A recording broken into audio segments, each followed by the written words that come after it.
Hi, thanks for being in a new video. This time I'm going to tell you what I liked most and least about the OPPO Find X8 Pro after testing it. So, as always, let me tell you not to buy the OPPO Find X8 Pro without watching this video.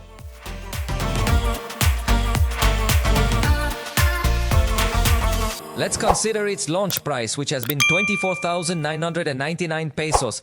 On screen, you see the price in dollars. Remember that this will be a summary of what I liked the most and least, but if you want to know it in more depth, I invite you to watch the full video review. As positive points, we find that they include 1 month of Universal Plus, 1 year of screen protection, 3 years of warranty that can help, also integrates the alert slider, which is a differential element to configure your device in silence, vibration, or sound mode.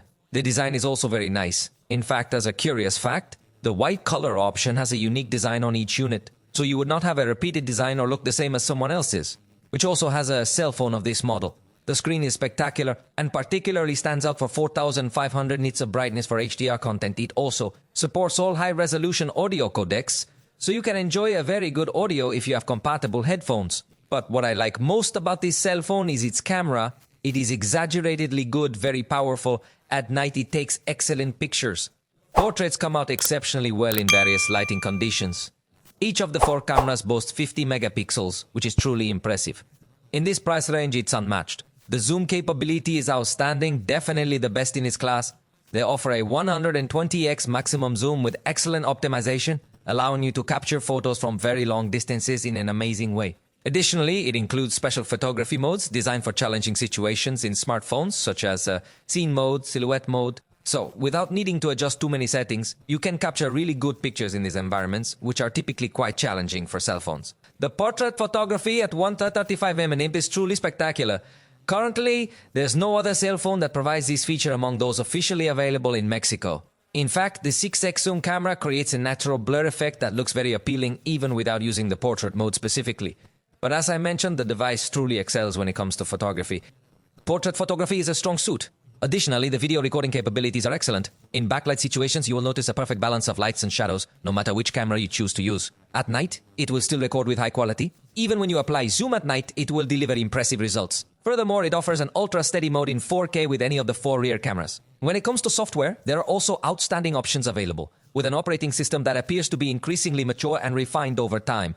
For instance, we discover the inner sidebar, which enables us to, among other capabilities, open applications in a floating mode. Additionally, it offers numerous artificial intelligence functionalities like the AI Studio, which can generate images from our own photos. Furthermore, there are features to summarize PDF files, translate documents, or compose various texts using AI. However, it's important to note that all these features require an internet connection, yet they remain accessible. Interestingly, it has infrared to work as a universal remote. Back to AI, the image editor removes objects, adds sharpness and more, but needs internet. In security, you'll find options like hiding apps, cloning the system, child mode, and more to enhance your experience, which relates to security and privacy. Additionally, it features something known as Beacon Link, which enables you to make calls between OPPO devices. It is also compatible with Realme and OnePlus, especially when there is no mobile signal. These calls are made via Bluetooth, though they don't have a very extended range. However, it's a useful option in those instances when there is no signal available. Moreover, it includes a call or connect function that lets you share images and files with an iPhone from a simpler way. The app needs to be on the iPhone, but it performs well. It has 512GB storage, which is excellent for the price. Other high-end devices like Samsung or Apple offer 512GB too, but are much pricier. It's also very powerful. Exporting a 1-minute video took just 10 seconds in my test. Additionally, it includes a variety of gaming tools designed to enhance your overall experience. If you're someone who enjoys recording gameplay, you'll be pleased to know that it can record your screen at a rate of up to 120 frames per second, ensuring a highly fluid display. Indeed, the gaming performance it delivers is truly exceptional. We might even say it rivals the performance of a Red Magic device. Furthermore, it manages its temperature effectively, allowing it to sustain a very high level of performance consistently. So, as you may have noticed, there are a lot of things I liked about this device. But now, let me share with you what I didn't like. It features Gorilla Glass 1, and in this price range, we could definitely expect Gorilla Glass Victus 2 at the very least. The secondary speaker isn't that powerful, so even though it offers stereo sound, it doesn't deliver the high-quality sound that one would expect from a high-end device. Even though it comes with an equalizer, it is only accessible when using headphones, which means there isn't much you can do to try and enhance the sound of the speaker. The front camera lacks autofocus, which is possibly one of its major drawbacks. Once more, within this range, it is absolutely essential to have a camera equipped with autofocus. If you're a content creator who wants to demonstrate something to your audience or something like that, it won't be able to focus properly.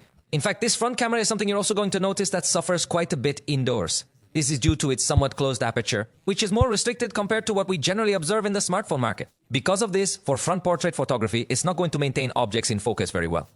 As you will notice, the front camera is mainly the weak point of this cell phone. In fact, this front camera is also not good at handling backlit video recording.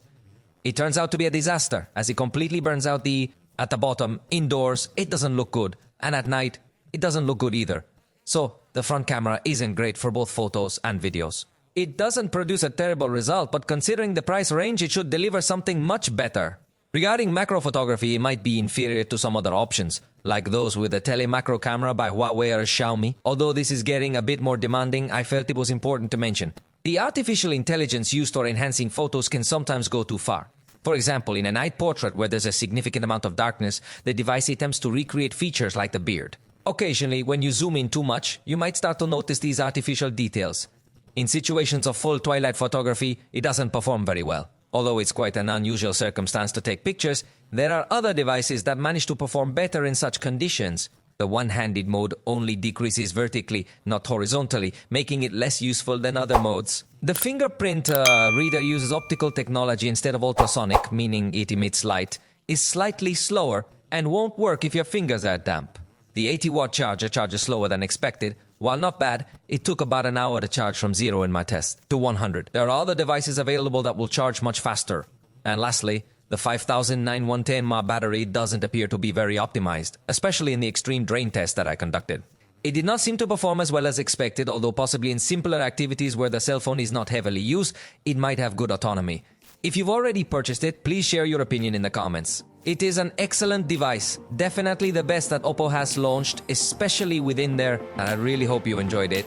If you did, you know you can always let me know, and we'll definitely see each other next time.